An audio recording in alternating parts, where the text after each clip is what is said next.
Russian strikes on Ukraine's power grid have been relentless. People in the capital are often without electricity or heat. They're gathering together for warmth and solidarity. They're cooking by a flame and they're staying together by a flame. And that sense of community, I think, really helps people keep their spirits up. I'm Carolyn Beeler. And I'm Marco Werman. Also, it's been more than 3 months since the Trump administration brokered a ceasefire in Gaza. On the ground, peace feels very distant. I think it would be dishonest to say that the war has stopped as such. Plus, Venezuelans tell us how they're feeling about U.S. intervention. If that's like the less bad thing that we're going to have, okay, we have to deal with that later. And what happens with viruses when they go to space. That's all ahead today on The World. This is The World. I'm Carolyn Beeler. And I'm Marco Werman. Thank you for coming along with us this Thursday. We start today's program in Ukraine's capital, Kyiv, where a harsh winter is gripping the city, and power and heat are only sometimes available. That's because of relentless Russian drone and missile attacks. Earlier this week, 70% of the capital was without power. President Volodymyr Zelensky has now declared a state of emergency in the energy sector. Jared Goyette is an editor in the newsroom at the Kyiv Independent. We spoke earlier this afternoon. There's no heat. We have some portable heaters set up in the newsroom, but everyone in the newsroom has their full winter coats on as they're working, hats on, and I'm trying to wrap myself in a blanket. Oh, wow. And has it been like that all week? Yeah. After the last massive attack, there was a pretty severe drop-off in and heat and electricity. And the nights get difficult. People are using, heating water and putting it under their sheets to stay warm, or heating bricks. I think when people lose water and heat, electricity is bad. You want to have electricity. Don't get me wrong. But when you lose water and heat in winter, that gets really hard to live through. Yeah. How cold is it there right now? It's 7 degrees Fahrenheit. Oh, wow. Yeah. So how else are people trying to stay warm? You mentioned heating up water, bricks, anything else? Stay moving. I've seen people cooking outside and staying in groups. I think it all becomes easier when you stay with groups of friends, so you're not or family, or just these random gatherings that happen of winter outdoor barbecues, which may sound like a weird thing that people do, but they're cooking by a flame and they're staying together by a flame. And that sense of community, I think, really helps people keep their spirits up and push through, because that's part of the point of this, right? The large attack happened right before temperatures dropped. That wasn't a coincidence. The idea was to destroy morale, but I've been surprised by the degree to which that has not happened. People, they're angry, but that anger is directed at Russia. The last big attack you're mentioning, was that the attack on Friday? Yeah, that was the attack on Friday. That was a really rough night. What's been odd since then is that there's been regular drone attacks during the day. Normally they save those for night, but they seem to be trying to disrupt repair efforts. So on Friday, Russia hit transformer and substations in and around Kyiv. That's the infrastructure that gets power generated elsewhere into Kyiv. It then also hit all 3 natural gas and coal-burning power plants in Kyiv, which shut down internally produced sources of heat and electricity. And since then, you're saying that drone strikes have been targeting repair efforts. Yes. Telegram channels were reporting one just a few hours ago that hit a thermal power plant. There's also been an uptick in the use of jet-powered Shahid-type drones, which are faster and harder to shoot down. President Zelensky just declared a state of emergency in the energy sector. Will that bring any relief? What does that actually mean in practical terms? It seems that there's a more of a concerted effort to coordinate planning and response. It's more of a case of streamlining decision-making and making the response as quick as possible. You had at one point, you had almost 70% of Kyiv that was knocked out of power. Right. The heat outages are widespread. It at least shows that the government is acting urgently, because, when you think about particularly the vulnerable populations in terms of senior citizens or people with disabilities, this could become a grave humanitarian situation.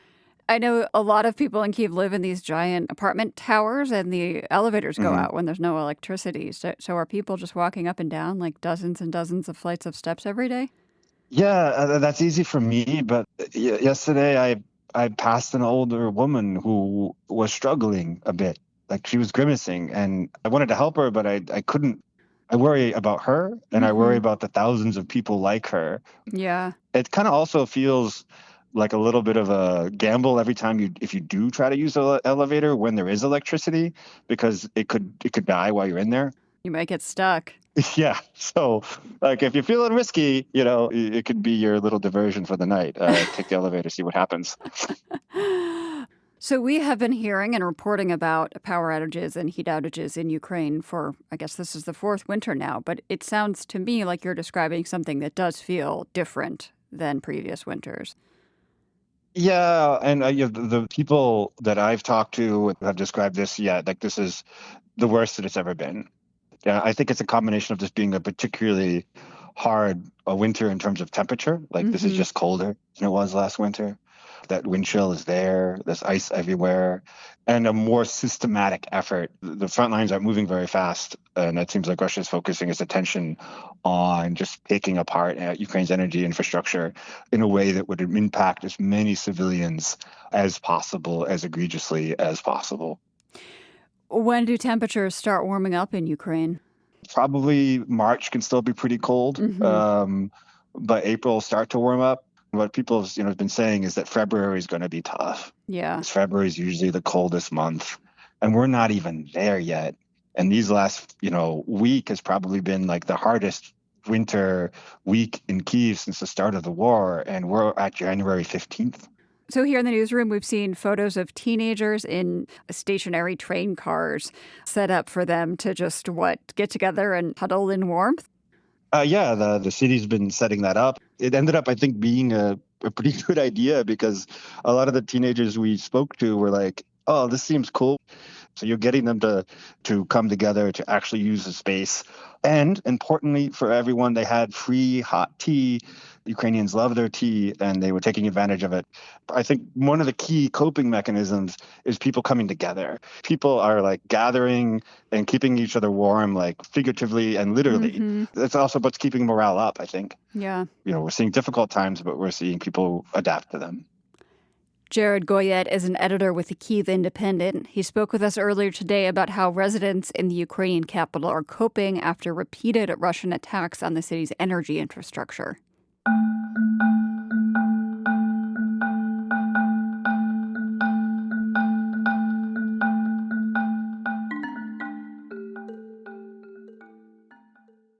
Venezuela's top opposition leader, María Corina Machado, had lunch with President Trump at the White House today. Her political party was widely seen as the winner of Venezuela's 2024 election. Nicolás Maduro, the recently deposed president, did not cede power. But since Maduro's ouster, Machado has been sidelined by Trump.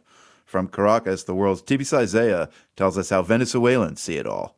For years, María Corina Machado has been the clearest face of Venezuela's democratic opposition. María Corina Machado was a great leader in 2024 when she basically gave people hope again in the election process. That's Alejandra Otero, a young journalist here in Caracas. She says Machado did something the opposition hadn't managed in years. She convinced people that their votes could bring change, even in a system they didn't trust. That's a really great achievement. She united the country towards the vote, and I think that was a beautiful experience in our democratic history. Otero didn't just vote, she was a poll worker. I counted the votes one by one, and it was like one of the most important things that I have ever lived in this country. It was beautiful, but then we had the shocking and terrible news. The news was that Maduro had stolen the election. Luckily, Machado had organized civil society to defend their votes. I think she did a really great work uniting people, and then in the aftermath, having the receipts, the tallies, and publishing them, you see that indeed the government lost, and we had all the proof. That work was a major reason Machado later won the Nobel Peace Prize. But over the past year, Machado's strategy has become more controversial. She worked hard to win President Trump's favor. She backed his push for military action and stayed silent after U.S. strikes in the Caribbean killed more than 100 people. She supported Trump's exaggerated claims about drugs coming from Venezuela and also avoided criticism of U.S. immigration policies affecting hundreds of thousands of Venezuelans.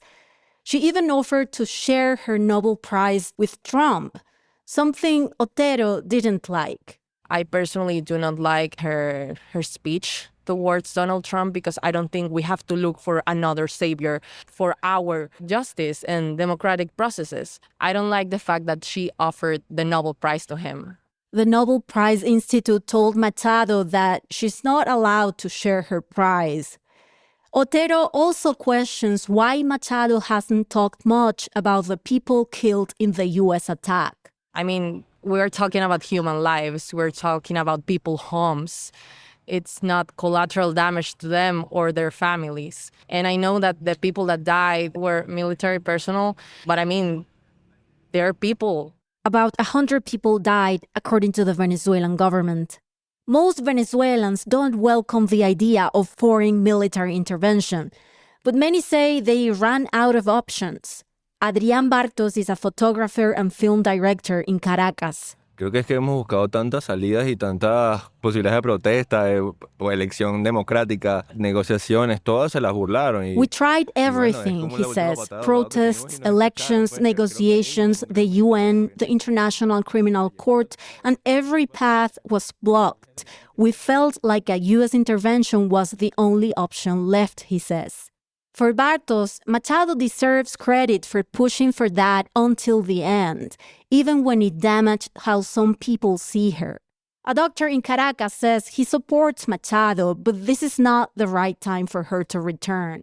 Entendí que lo que está buscando el gobierno de Trump es... I understand why the Trump administration is excluding her for now, he says.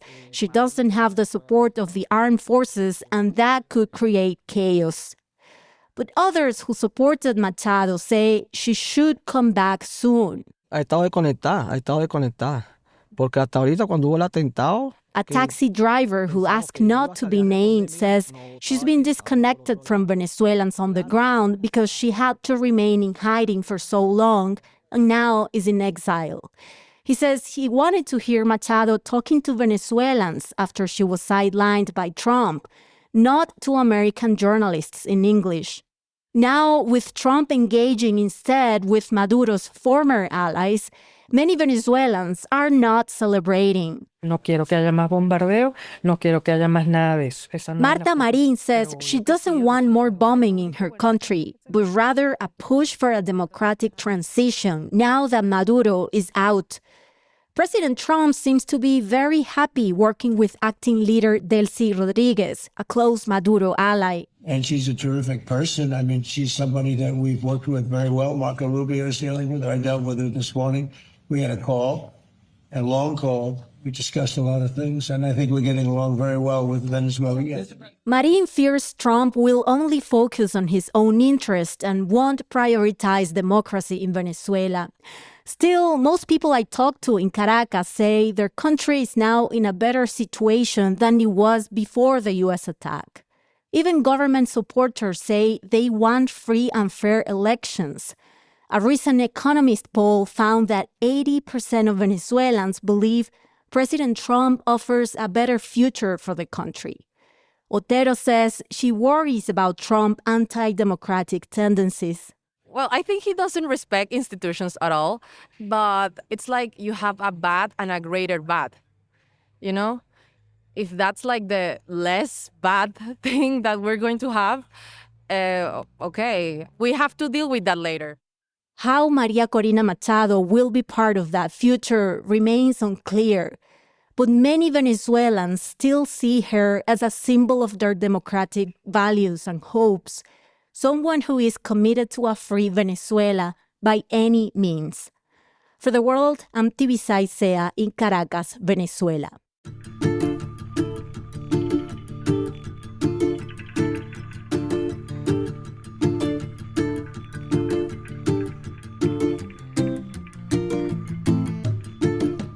Most cars for sale in East Africa are used cars that run on gas. One Kenyan company wants to change that. That story's coming up. You're listening to The World.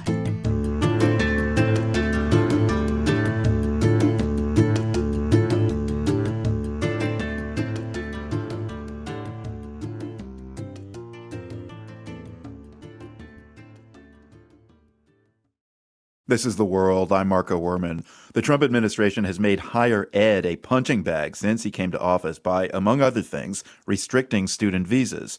When it comes to Harvard and other highly selective schools, though, this tactic is backfiring. Kirk Carapeza covers higher education for GBH Boston, and he's been tracking the numbers. Harvard's global brand seems to have insulated it from some of the administration's actions targeting foreign students. This academic year, Harvard enrolled nearly 7,000 international students. They make up nearly a third of the student body, and that's the highest share in more than 20 years. So what's behind those numbers? This is kind of surprising. Yeah, I spoke with Clay Harmon for this story. He directs the Association of International Enrollment Management. And Harmon says even amid federal policy shifts like travel bans, visa restrictions, and this crackdown on protest, free speech, and academic freedom, American colleges in general, and the Harvard name in particular, still carry enormous weight abroad. Even if a prospective student were ambivalent about coming to the United States, if they were to be admitted to Harvard, there's a very likely chance that they would be more willing to go for that institution than some other institution in the U.S. Okay, so what about other colleges and universities across the country, Kirk, that attract many students from abroad? What's happening elsewhere? Yeah, so while these selective schools continue to attract students from overseas, first-year international enrollment is down 17% nationwide. That's according to the Institute of International Education. It did a survey this fall and found 60% of institutions reported declines in international enrollment. Now, other less formal surveys put that figure closer to 80%. And of course, most higher education in the U.S. happens at public institutions. And that's also true for international education. So Harvard, Columbia, Berkeley, these brand name schools, they're getting hammered by the Trump administrations and they're constantly in the crosshairs. But they appear far better positioned to weather the current political storm than these regional public universities or even small private colleges. Kirk, what do academic leaders you're speaking with make of all this? Many say it's damaging the global reputation of American higher education. It's creating a chilling effect on campuses that affects both international and domestic students. There's a new report released today by PEN America, and it finds government censorship of free speech and academic freedom has reached unprecedented levels on U.S. campuses. This report finds that more than half of college students in the U.S. now study in a state with at least one law or policy restricting what can be taught or how campuses can operate. Yeah, and what are the consequences of that? Yeah, these state laws, federal investigations, executive orders, and tweets from President Trump have really silenced students, professors, and even college presidents. PEN America's Amy Reed says the Trump administration has weaponized government power to coerce colleges into meeting its ideological demands on things like diversity, equity, and inclusion. We're all in this together. Censorship in one state, censorship on the federal level, it impacts all of us one way or another. And Reed says her concern goes well beyond America's reputation abroad. She worries about whether students, both American and international, can access an education free from government censorship and free from the kinds of policies that restrict international students from studying here in the U.S. Kirk Carapeza covers higher education in Boston and beyond. He also hosts the GBH podcast, College Uncovered. Kirk, thanks very much. Thank you, Marco. In Kenya, a group of engineers is working on a new option for car buyers. They're developing the country's first ever locally assembled electric vehicle. The world's transportation correspondent Jeremy Siegel brings us the story of TAD Motors. As a kid growing up in Kenya, Brian Arasa was always fascinated by cars, how they were built, and where they were built. But one question that always came into my mind, are we able to actually do this here in Kenya? For decades, the answer to that question has simply been no. Roughly 80% of cars in Kenya are cheap, old internal combustion vehicles shipped in from other parts of the world, mostly Japan. Arasa never thought he'd live to see a Kenyan-made electric car hit the market. That is, until he got hired by TAD Motors a few months back. It's really, really amazing. And it's also a dream that I didn't think that it was to come that soon to us. TAD Motors is the brainchild and namesake of Tadesse Tessema, an Ethiopian-born engineer who spent most of his career in the Netherlands and has a knack for first-ever business ventures. In 1997, he helped develop the Netherlands' first hybrid bus. Then, in 2005, he started the first car assembly plant in Ethiopia. So it makes sense that Tessema almost comes across overconfident as he tells me about his latest effort to turn Kenya's automobile culture on its head. A car is not a rocket science. Not rocket science, sure, but a homegrown Kenyan car is a tall order, one with a rocky history. In the 1980s, the Kenyan government tried to launch its own locally made car brand called Nyayo, but it never went into production due to funding issues. Tessema says it's been tough to convince authorities and investors that his company will somehow work. It's very, very difficult. Even if you have the best idea, whatever you think, it's very difficult to get financing for the project. As a result, TAD Motors is mostly funded by friends, family, old co-workers, and Tessema himself. It's a risk for sure, but Tessema's not concerned, he says, because TAD has a silver bullet of sorts. Their electric cars, especially the compact cars, are remarkably cheap. We are coming with a price range of $10,000. So there is no company, even in China, who can make these cars for this amount of price. With the way Kenya's financing works, Tessema says that makes TAD's cheapest model as affordable as a used import. That model is a no-frills vehicle with a small battery. Its driving range per charge is only about 150 miles, roughly half of what you'd get from a Tesla or BYD. But Tessema says in East Africa, that's all people really want and need. Normal people, they drive within a day between 50 and 70 kilometers. The main part of the EV vehicle, which makes it very expensive, is the battery. So minimizing the things which are not necessary for daily use, we have managed to reduce the price this much. Still, experts caution that a low range could be problematic in a country like Kenya, where EV infrastructure doesn't really exist. Charging stations are few and far between. That's Hamna Tariq, a research associate at the Energy for Growth Hub. Kenya has this goal of having 10,000 charging stations by 2030. I can't tell you if that they're going to meet that goal. What I can tell you from our analysis, Kenya only had 40 public charging stations a year and a half ago, and building 10,000 more in the next few years seems a little bit improbable. On top of that, Kenya has major struggles with grid reliability and frequently experiences prolonged blackouts. But Tariq says that doesn't mean you should count out startups like TAD. If more EVs are sold, it could inspire officials to improve infrastructure. I am excited to see how TAD Motors actually implements this and how they start selling it. TAD, for its part, says it won't be too long before you do see. The company is currently developing an assembly plant near Nairobi and plans to begin producing fleets of ultra-cheap EVs in March. After that, the hope is to make bigger vehicles, vans, trucks, and buses, because TAD says that is where the real profit is. For The World, I'm Jeremy Siegel.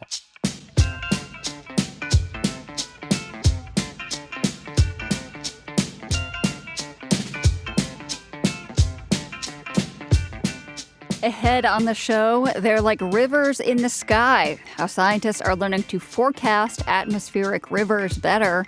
You're with The World.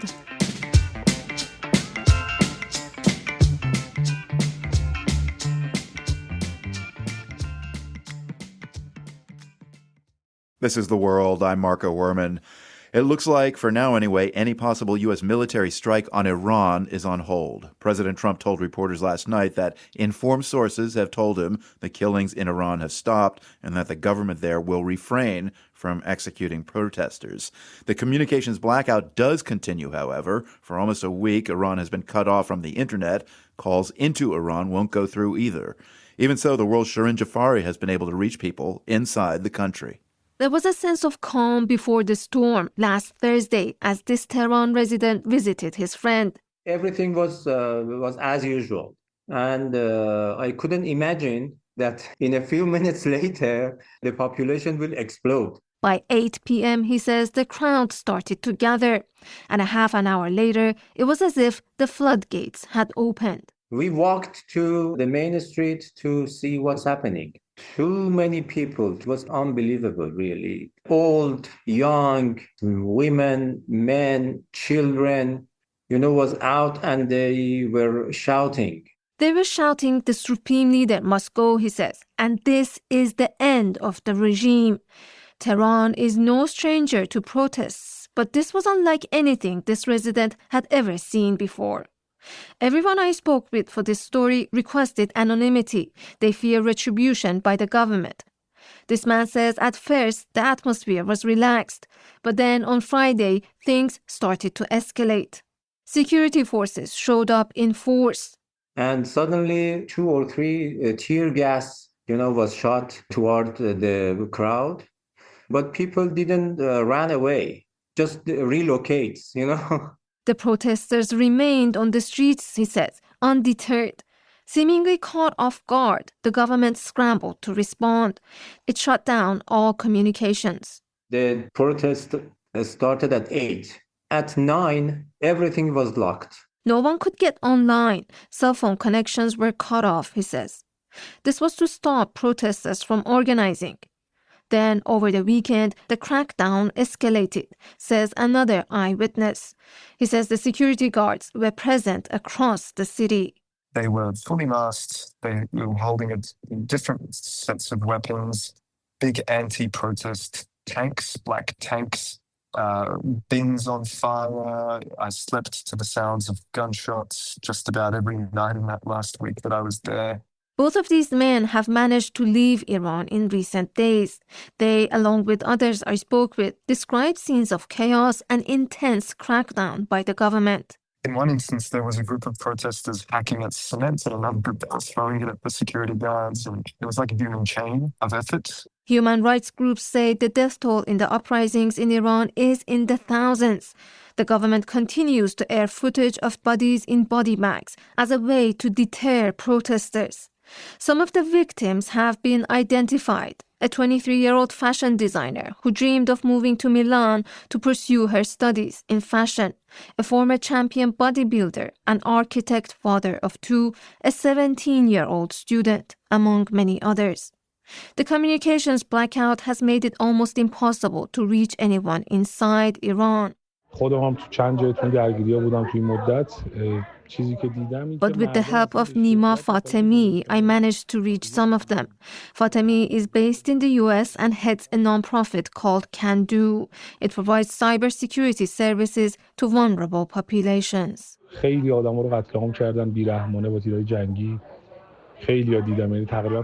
This protester says he saw security forces fire on the crowd. I saw many killed, he says. Out of 3 or 4 families in my community, at least one knows someone who has been killed. It's a tragedy, he says. This woman says she too knows people who have been killed. Some have been arrested or disappeared, she says. Others have injuries to their eyes, a familiar tactic used by the security forces. The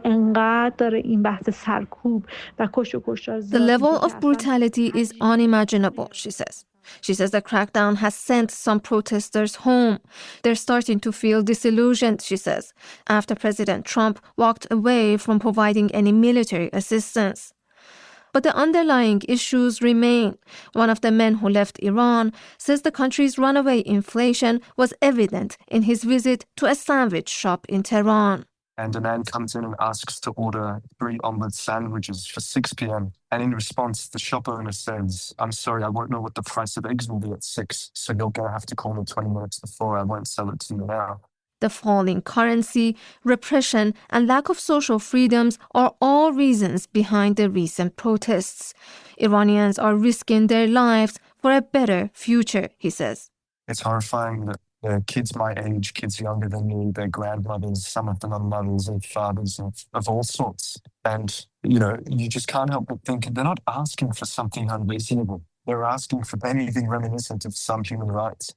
While Trump says the Iranian authorities have assured him protesters won't be executed, this Tehran resident worries about the days ahead. They have arrested too many people, too many young people, innocent people. And They easily execute all of them. Easily. When the dust settles, he says, people will be left with a wounded tiger. For the world, I'm Shirin Jafari.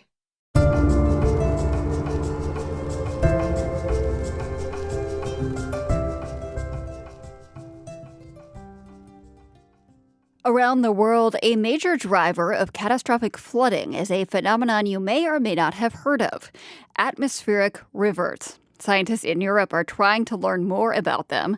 Today, they launched the region's first ever research flights to help. Marty Ralph is an expert on atmospheric rivers at the Scripps Institution of Oceanography. He said they're essentially rivers of water vapor in the sky pushed by the wind. They're a natural part of the weather patterns when we get low-pressure systems in the winter, like a nor'easter or a West Coast storm. It sort of ends up converging the water vapor into a relatively narrow region where there's also strong winds, and they transport a heck of a lot of water. And so when we have big, heavy rains that last for a while, that is sometimes due to an atmospheric river. Is that right? Right, particularly on the west coast of Europe or the U.S., Western Chile, Western South America, Western Australia, New Zealand, very tip of South Africa. Antarctica gets hit by ARs.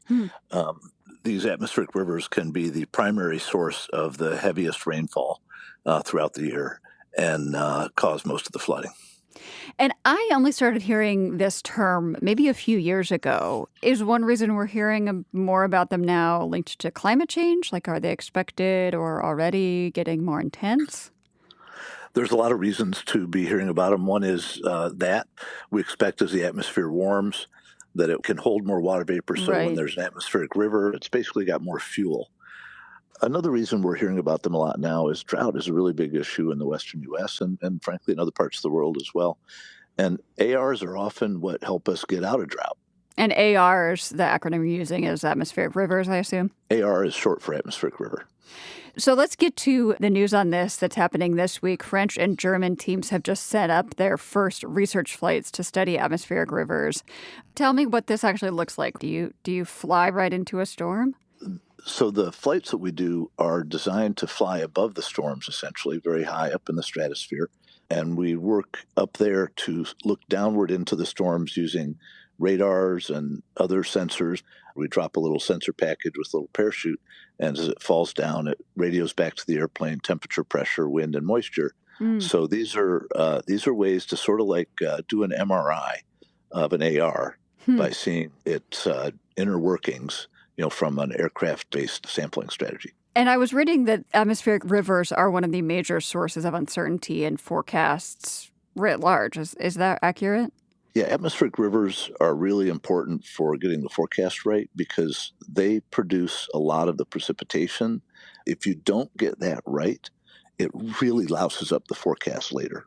So, I can understand why this might be annoying if you didn't bring your umbrella or something and it rains. But are there bigger stakes here? I mean, we've been talking about catastrophic flooding. Like, what happens because our forecasts on these are not that good? There are multiple problems. People don't know what's coming. They can't prepare for it. If it's extreme precipitation, which is what ARs can deliver in some cases, those can be damaging, even life-threatening. And if we have better lead time and understand where they might hit and how strong they're going to be, it allows people who are responsible for preparing communities for evacuations or for protecting property, they have time to take action. That's our goal from a public safety standpoint. There's a lot of weather and climate data that there's a lot better data in well-resourced places like the U.S. and Europe than in other places, and that can lead to real impacts on the ground. Are the forecasts just much worse in developing countries for atmospheric rivers? It's an interesting question. As you get into regional storm types and conditions, extra effort in those regions can make the forecast and does make the forecast better for that region in particular. I want to point out, though, in the case of this atmospheric river reconnaissance, if we can sample the 3 atmospheric rivers that are usually present, sometimes 4, one in the Western Pacific, one in the Central or Eastern Pacific, one off the East Coast of the U.S., maybe one off the West Coast of Europe.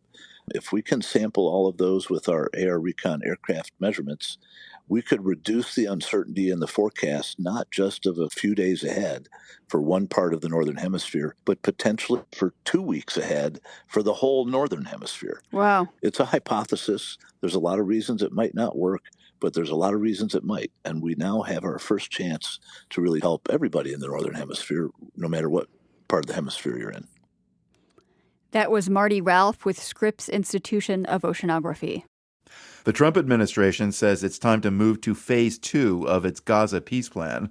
This includes putting together a new 15-member technocratic committee for running Palestinian affairs in the territory. But lots of questions remain. Earlier today, I spoke with Khalid El-Gindi from the Quincy Institute in Washington. He walked me through what's involved with phase 2 of the Trump-brokered peace plan. Well, the main pieces are almost everything that comes after a cessation of hostilities, and that is reconstruction in Gaza, rehabilitation, security, also the issue of disarming Hamas, to what extent, what does that mean, and how will it be carried out, and just sort of beginning the process of rehabilitating Gaza after what was obviously a devastating war that destroyed pretty much everything. Now, do all the requirements of phase 1 have to be met so the parties can move on to phase 2, and have they been met? Cessation of hostilities, Israel pulling forces back to a designated rear line, hostage remains returned. Yeah, they haven't fully been met. I mean, on the hostage side, I think there is only one remaining deceased, the remains of a deceased Israeli soldier, I believe, that haven't been returned. To put that in perspective, though, there are approximately 10,000 Palestinians buried in the rubble. So it's a very difficult endeavor to try to locate the remains of that remaining Israeli. The other things have also not really been happening. We have not seen a full cessation of hostilities. Israel is bombing and sniping and carrying out various attacks across the Gaza Strip almost daily. There's ongoing destruction. And also, we have not seen levels of humanitarian aid that are required under the ceasefire entering Gaza. So it definitely makes it much more difficult to get to phase 2. So Hamas signed off on the Trump peace plan, but the group has not agreed to give up its weapons, which is one of the requirements of phase 2. So how's this going to work now? That's one of the many million-dollar questions. How is disarmament going to work? How is reconstruction going to work? How are you going to bring in an international stabilization force? Who is going to be part of that force? What is the relationship of that force to the Israeli military? Where will they be deployed? These are all open questions that have not been worked out. And answers to those questions are still unclear? Right. Yeah, they haven't begun to negotiate the details of those. But like I said, I think they're not insurmountable provided there is good faith on all sides. It's not clear that Netanyahu is interested in phase 2 and is, in fact, he called the White House's announcement that we've entered phase 2 a symbolic gesture. So that gives you a sense of the seriousness or lack thereof with which he's taking this issue. So Gaza native and former Palestinian Authority Deputy Minister Ali Shah has been tapped to head this technocratic committee. What do we know about him? Well, he was a deputy minister of planning at one point. He is, I think, well regarded by people that I've spoken to, people inside and outside of Gaza, people from the UN system who worked with him speak highly of him.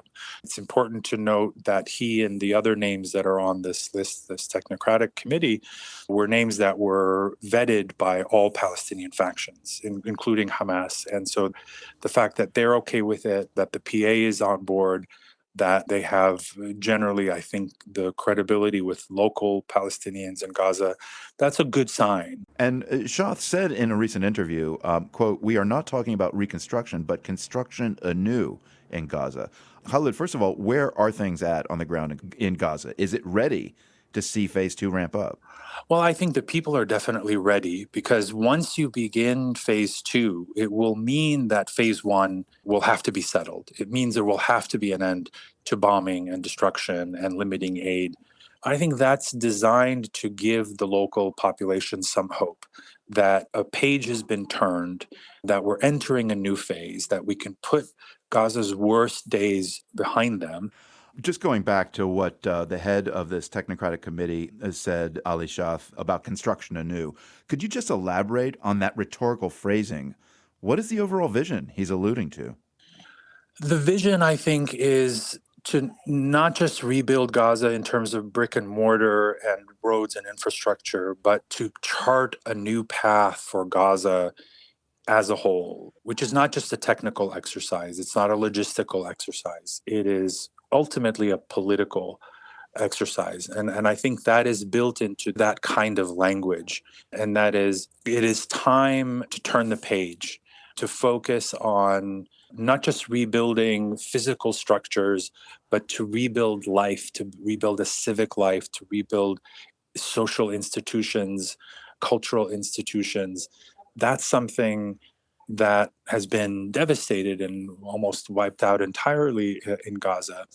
And so I really think that it's a statement that is designed to give hope to 2 million people right now in extremely dire straits and very easy to fall into a state of despair. Yes, so that's interesting. In some ways, then, do you think it makes sense to focus the parties on phase two, announcing it, even if requirements of phase one have not been met, even just to focus the mind? I think it's a tactic in politics that and in diplomacy that is not uncommon and has been known in circumstances to work.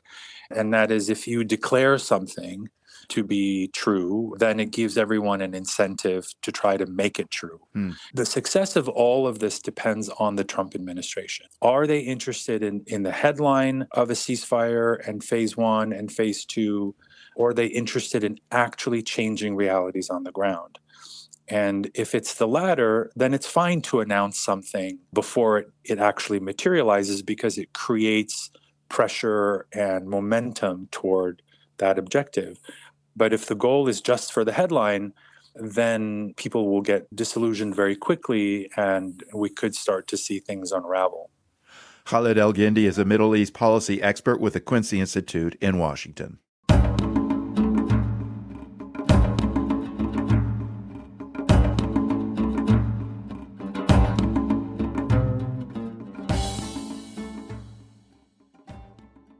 This is The World. I'm Marco Werman. Space does funny things to the human body. With changes in gravity, astronauts experience muscle atrophy, a loss of bone mass, even a slight lengthening of the spine. But space doesn't just affect people, it also affects viruses. That's something we know now because researchers at the University of Wisconsin-Madison sent microbes to space to learn about what happens. Vatsan Rahman is a lead author of that research. He described what inspired the study.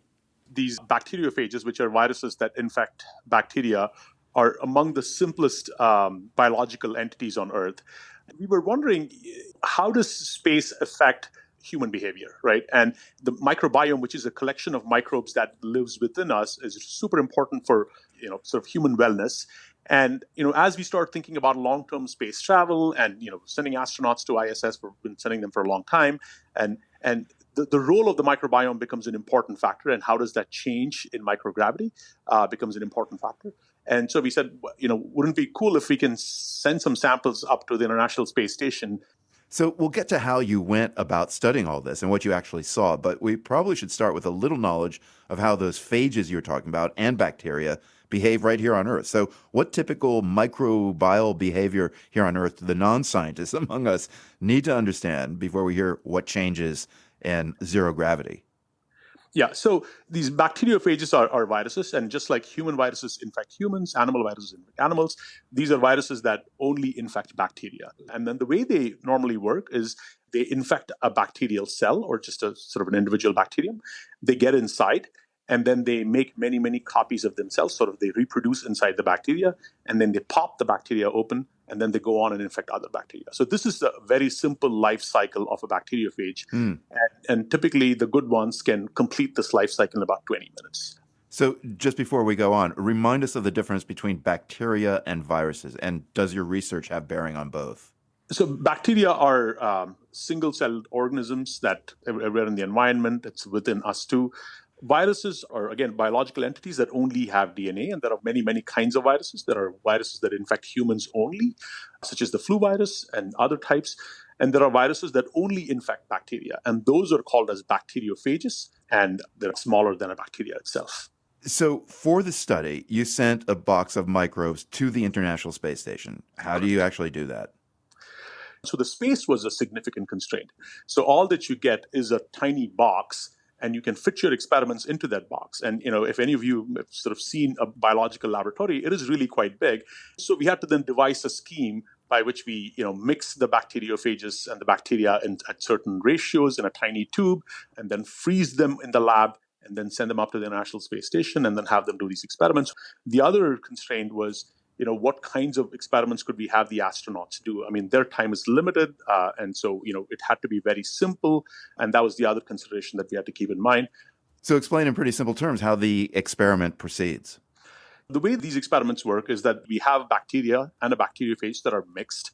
And normally the bacteriophage completes its infection in about 20 minutes. And the key sort of factor to consider is, between gravity and no gravity, the mixing properties of the liquid kind of changes. And so the way normally the bacteria and bacteriophage find each other is they sort of randomly move around in some liquid, and then they find each other. That's in normal gravity under terrestrial conditions. But in microgravity, this churn is very different, right? And how the mixing of liquid happens is very different. And so what we expected was that this would affect how quickly the infection event happens.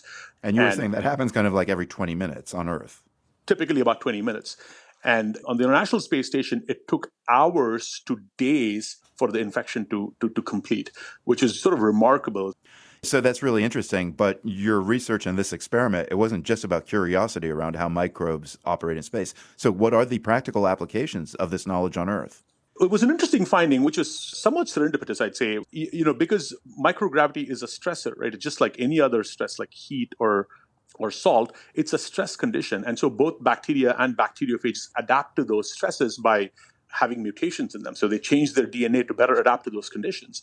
And what was interesting was the bacteriophages picked up mutations in the International Space Station.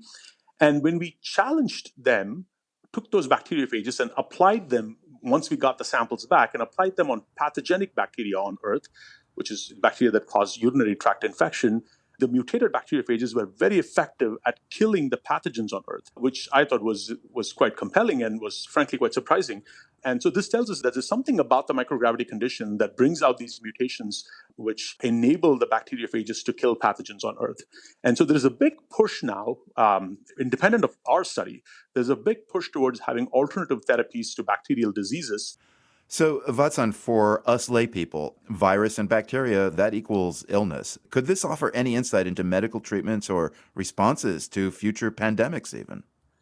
Bacterial diseases are a huge problem. You can almost sort of think of that as sort of a slow-moving pandemic.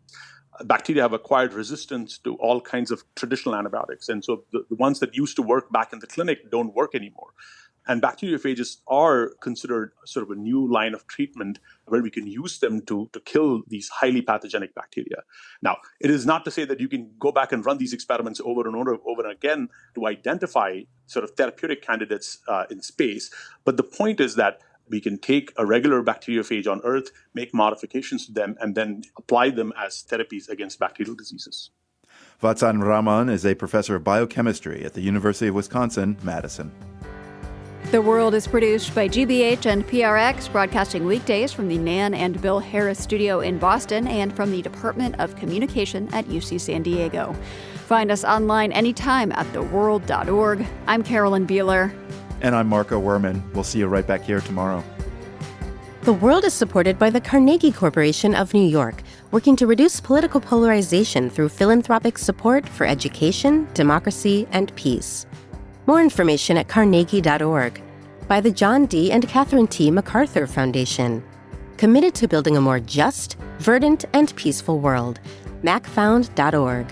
And by FJC, a foundation of philanthropic funds serving the nonprofit sector with donor-advised funds, fiscal sponsorship, bridge lending, and more.